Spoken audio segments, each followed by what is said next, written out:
I want to try an experiment. I need to have some covers, which is some knobs on the top for my grill. When you're doing a cheeseburger or whatever, you can throw that over the top. But anyway, I got these inexpensive stainless steel bowls, a lot cheaper than the formal ones with the cheap knob on the top. Anyway, I just thought it'd be fun to make some kind of fancier knobs for the top and attach them to these for my grill. So I cut some about 7 inches long, 3/4 by 3/4. I got 4 different species here. I got some tigerwood, apple, wingy, and some maple.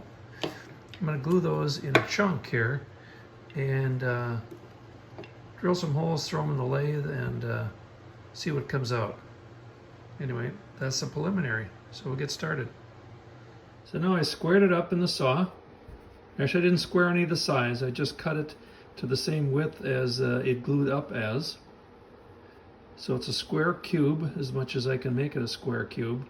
I'm going to put it in the chuck in these jaws, center it, and then we'll just drill a 1/4 inch hole through the center, and that's how I'm starting. So now, as you can see, I've chucked up a 1/4 inch Forstner bit, centered it on there, and then I've got this taped up so it goes about halfway through. We'll back it out and turn it around and come back through from the other side.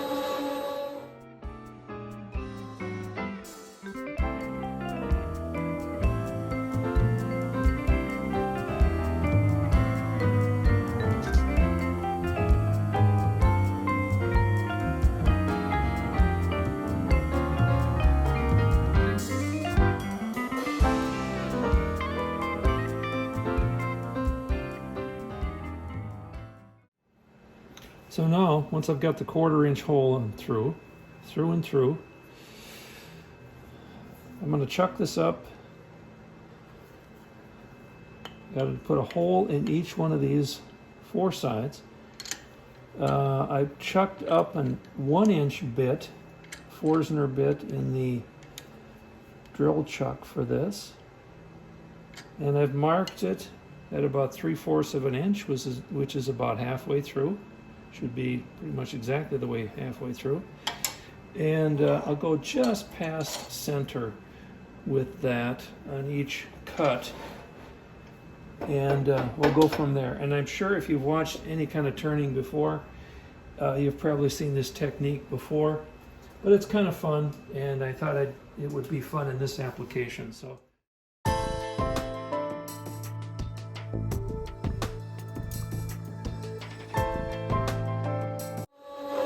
there's that one, and then the other 4 will be pretty much identical to this.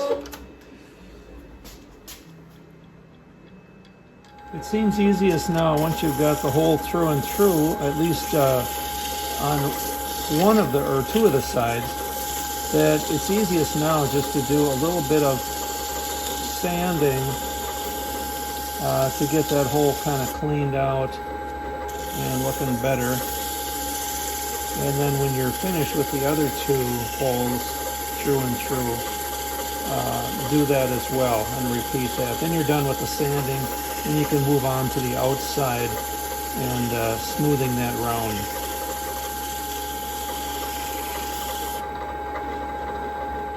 Now we'll do the other 2 sides. I'll get that sanded.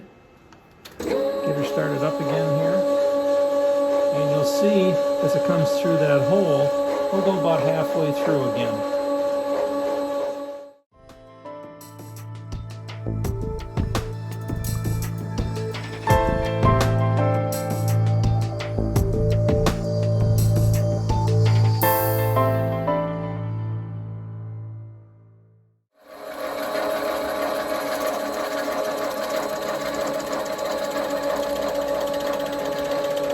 You see the bit come through.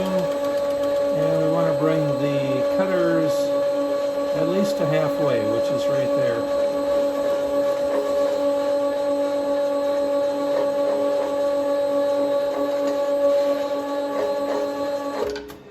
And then again, repeat on the other side, and we'll do some sanding to finish that off. So all the 4 holes have been drilled through and through.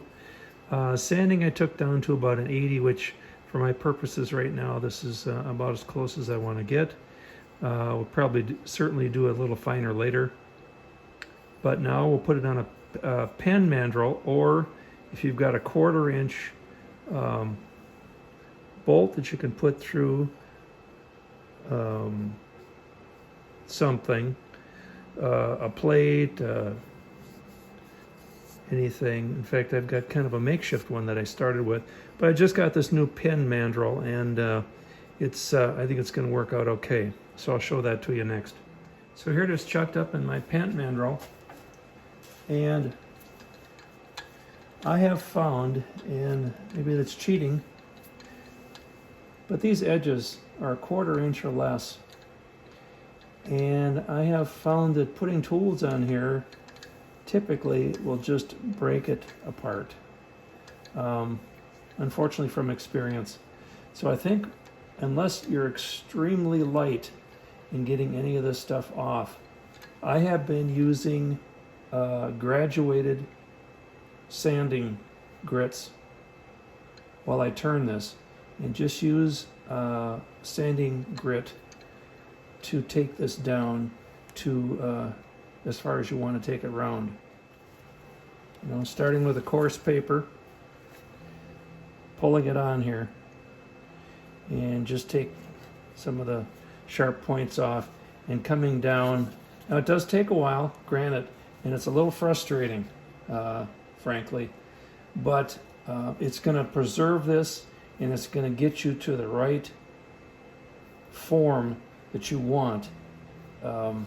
It's just going to take a while. So be patient, and the result will be very nice.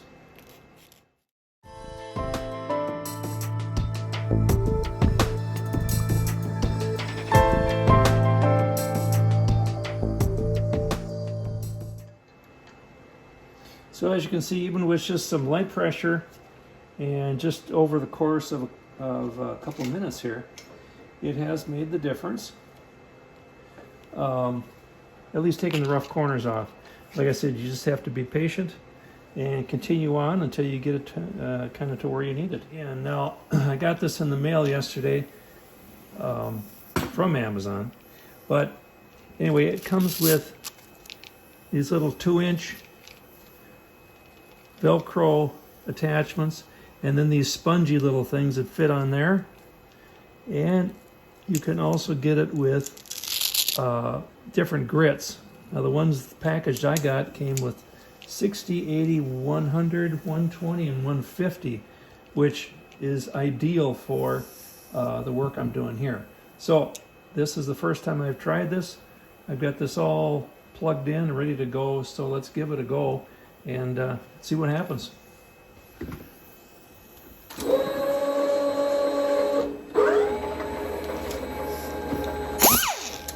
Well, that wasn't so good so far. Well, second try. Let's give this a start and see if we can get this to work.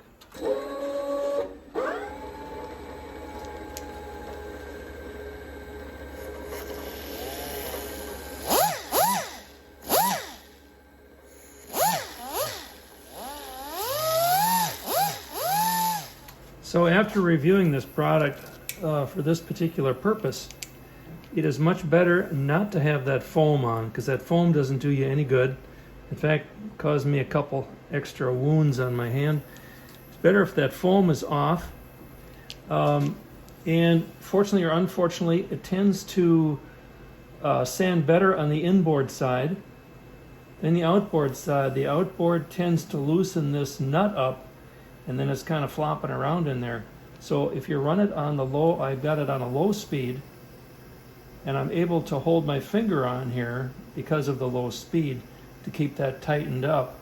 I can still pull the sandpaper around on this side to curve this side, So I think all in all, it's a positive, except for that foam pad. I would definitely buy these again. And this is just a 60 grit. So I haven't even gone down in grits at all on this, and still gives me a pretty decent finish while that's spinning. I do have some separation at my glue joint there that you probably note, but I'll take that off, throw a little super glue in there, and re-glue that, clamp it in place, and get back to it at some point. But I just wanted to use this as a sample, an example of how I got to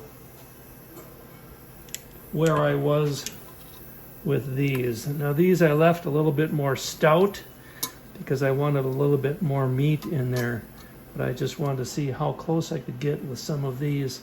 And I got this one probably a little thinner, a little finer. So if you're using this as like for instance for a Christmas ornament, which I have in the past, turn a little end on both sides, an icicle and a thing on the other side.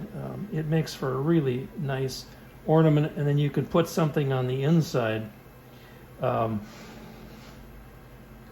as a decoration as well, a star or snowman, whatever you want to do on the inside, which turns out real nice.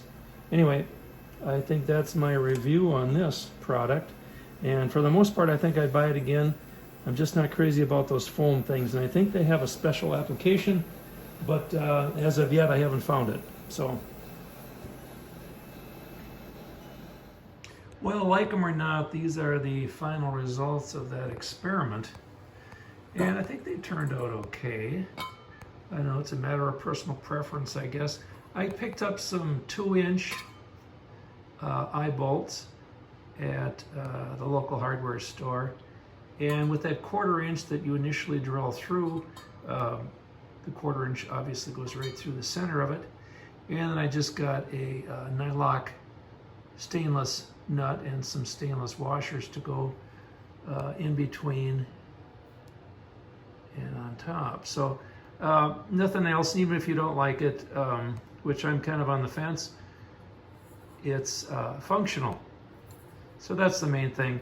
Obviously I didn't tighten these up too tight because I don't want to put the squeeze on that wood. It's kind of fragile actually as it is, but they'll be functional if nothing else, even if you don't really care for them. But there's a lot of possibilities you could do, save a couple bucks, and have some fun making those covers anyway. So that's at least my first try.